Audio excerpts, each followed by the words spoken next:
So you've heard about fear of failure, but have you ever heard about the fear of success?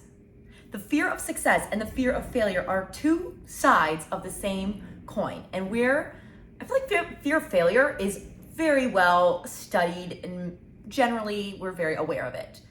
But a lot of us are not aware of the fear of success, and it is sneaky. And I'm gonna start this by telling you, I have been there too, absolutely. So I'll tell some stories as we get into it, but I made some notes so we can kind of stay on track. These are like kind of what the notes I would write on a chalkboard, so don't try to read them all in advance, but just have a little visual. I feel like this is helpful so I can stay on track. We're gonna talk about what is it, where does it come from, what are the signs and symptoms, how does it manifest in reality, the difference between fear of success and fear of failure, and actionable steps to overcome your fear of success, okay? Also, I apologize for the construction noise in the background. I swear it's quiet until I go to record. It happens every day. Okay, so the fear of success, what is it? It is, can you read that? The fear of the weight of success. So if you're afraid of success, it's not that you're afraid of the success itself, you're afraid of what you think it is going to come with. So the weight of success, the other expectations, responsibilities, additional things that come as a byproduct of success, whether that is additional responsibilities in your own life, or maybe that is the judgment or expectations of other people around you because of that success. And what it comes down to is being afraid of not being able to hold that success. So maybe you can have the good thing, but can you hold on to it? And if those expectations and that weight is too heavy and you're afraid you're not strong enough to be able to carry that weight, right? That is where the fear of success comes from. So again, it's not the success itself, it is the things that come with it that you're afraid of, okay? And where does this come from? This comes from, there's three things we've got here: past experiences, perfectionism, and low self-worth, okay? It comes from past experiences, perfectionism, and low self-worth. So this is so sneaky because it can be a self-reinforcing cycle. If you have a past experience of experiencing success, and then the expectations that came with it, or the expectations that you placed on yourself because of it. Do you see the difference there? The expectations that either came with it or the expectations that you placed on yourself because of it, whether fairly or unfairly, right, could have led to overwhelm. So for example, let's say you wanted a promotion at work and you actually got that promotion. And now there are indeed, maybe not more responsibilities, but different responsibilities. So let's redefine, it's not more, it's different. The outcomes there are actually more outcomes you're responsible for, but you were responsible for other things before in your other job, but now, there's more things to manage. And so, of course, when you have a promotion, right, and you take on a new role, you are a beginner at everything. Everything in your life that is now easy was once hard, yes? Everything in your life now that is easy was once hard. Yes, right? Yeah, it makes sense. So, say you get a promotion, and of course, it's going to be challenging at first as you learn how to do this new job. But if the expectations you place on yourself to do it perfectly, to get it right away, are expectations you've placed on yourself. Because a lot of times, the person that promoted you doesn't expect you to get it perfect right away. They don't expect you to succeed immediately, but you are expecting that of yourself. So now this past experience, you've created this narrative around how you're failing, right? Or you're not succeeding. See how fear of failure and fear of success are two sides of the same coin. And so it created this experience where you beat yourself up, you took yourself out of the race, right? You pulled yourself down before anyone else did. Or maybe you made a mistake and you got called out for said mistake, but it's your reaction, because people make mistakes. It's natural to make a mistake. It's how you handle it that matters. So if you have taken this mistake and felt like you are a mistake, right? Or something about you in that role is a mistake, as opposed to having made a mistake in your actions, right? Then we start to spiral. So past experiences. If you had a past experience where this weight of success was too much for you, of course you're going to be afraid of it again in the future. But the thing is, we don't want to recreate our past. We want a different future. That's why we do this work, so that we don't just keep recreating the same past experiences. Perfectionism and low self-worth, again, those are self-explanatory, right? So if you have this success immediately and you're expecting yourself to be perfect, or you're trying to get it perfect, or you're trying to do it all, then of course it's not going to go well, because nobody's perfect.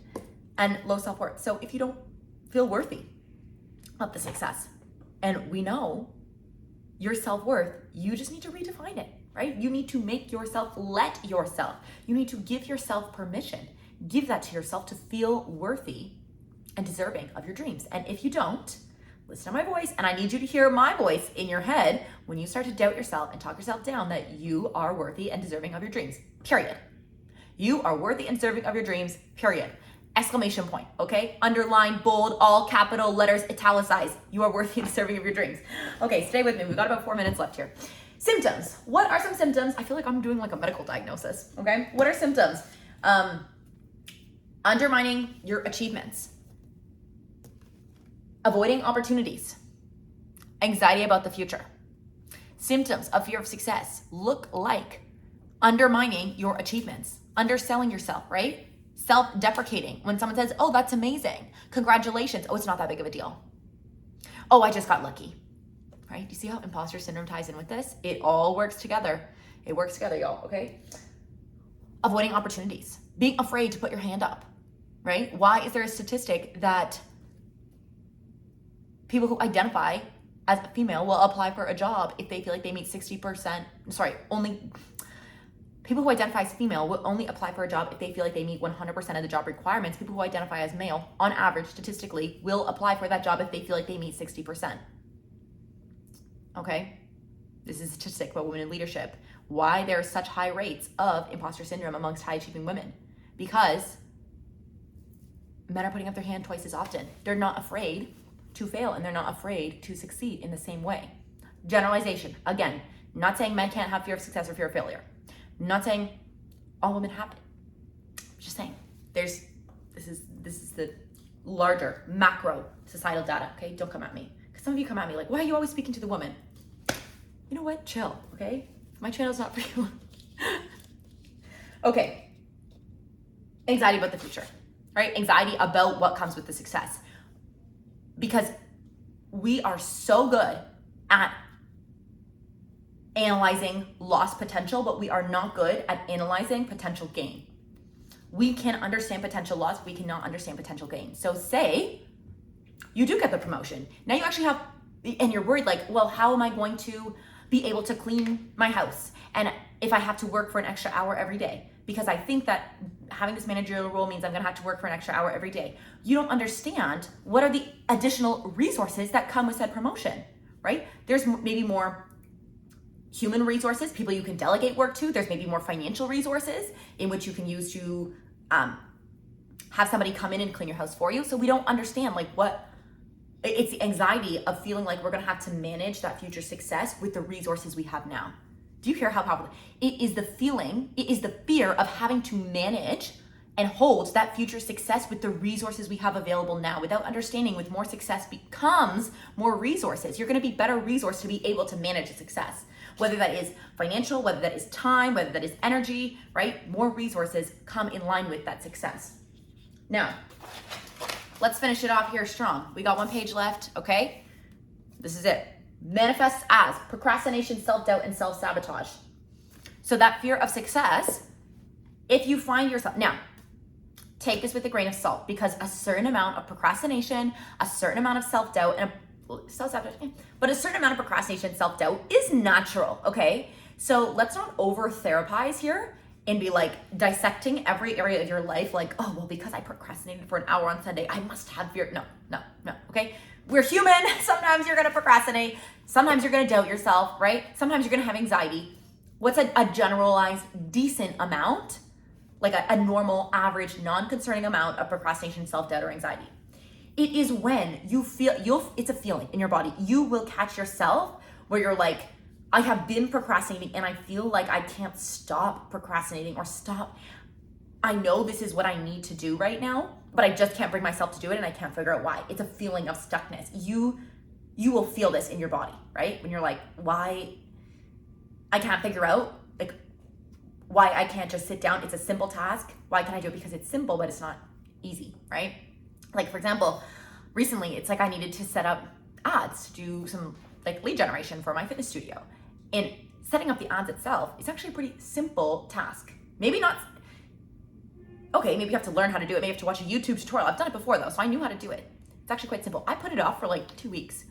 You know how long it actually took me to get them set up and running? 15 minutes. 15 minutes. So simple, yet so not easy. And I put it off and I procrastinated on it. And I found all these other ways to make myself busy instead of doing the important thing. Because why? Probably that's a fear of, how can I handle having more leads? Can I handle having more success, right? But we don't understand. With more success comes more resources. So of course I'm going to be able to handle it. It comes down to the self-worth and the confidence in myself that I will be able to handle the future, which means having the confidence to be able to handle uncertainty. And so this perfectly leads into how to overcome. It's taking action, okay? At its core, self-sabotage means like, okay, that was, say like I never actually ended up turning the ads on and I'd be like, I'm gonna, completely change my strategy. That would be a hidden self-sabotage, right? But the fear of success and the fear of failure, they ultimately come down to the same thing. Can you see that? It is the fear of doing or being your best. Everything I read about this, because I did research before I put together this topic for you, so I can actually back it with these actionable steps, right? These are not all things that I came up with in my mind. It's just my way of teaching it to you. And I love, someone left a comment last week and they're like, it feels like it feels like you're speaking my language and I can understand this. And I just, that made me so happy. So, I love the comments like that. Because sometimes someone else can explain it and it doesn't click in your brain. And that's what we're trying to do, is get it to click in your brain.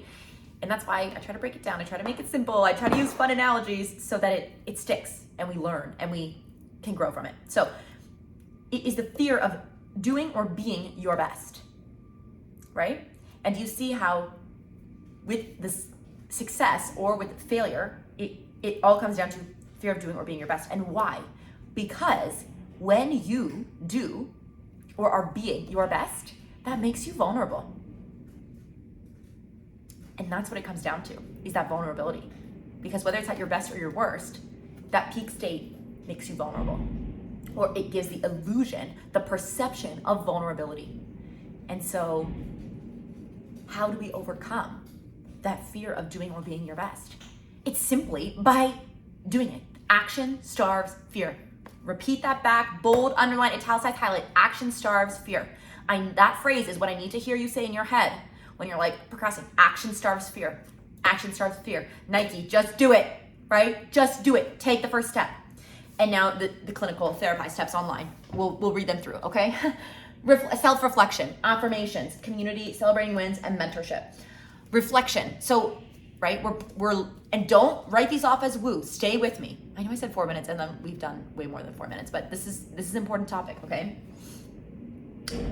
Reflection and affirmations, those are not woo. This is exactly what we're doing right now. Self-reflection. What are the core beliefs? What are the things I have decided? Oh, the notebook's coming in handy now, you guys. Where'd it go? Where's my beta model? I know it's coming. It's coming. What are the things in the subconscious? What are the beliefs, emotions, and thoughts that are coming up that make you feel unworthy or undeserving of success? What about your identity? Can you change? And how do you change it? Through repetition. We learn through repetition, so you're going to make the affirmations of, I can handle all of the success coming my way. With greater success comes greater resources. What are the things that you need to repeat to yourself and truly believe to be true so that you can have your dreams and have the success that you want to have, right? It's one thing to achieve it, it's another thing to hold it. Community, surrounding yourself with people who are also succeeding. If you're surrounding yourself with people who are negative Nellies, who are talking down on being your best, living your dreams, being the healthiest, strongest, happiest version of yourself, and they're like, that's bullshit, blah, blah, blah. Who are you to think that, it's never gonna? A saying from my mindset coach: people who have buried their dreams are happy to lend you a shovel. People who have buried their dreams are happy to lend you their shovel, right? Dig it down.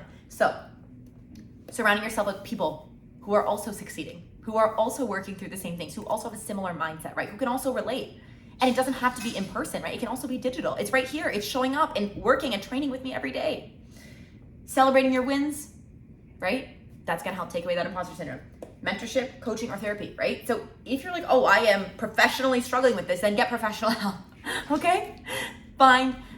Invest in yourself and in your help. If you have noticed a pattern where you have seriously been procrastinating, self-doubting, self-sabotaging, and afraid of success, afraid of opportunities for advancement, not putting your hand up, right? You want it, but you're afraid and you don't know how, and you're self-sabotaging, then find a mentor, find a coach, find a therapist, and work through this. And the last thing is taking action, right? Action starves fear.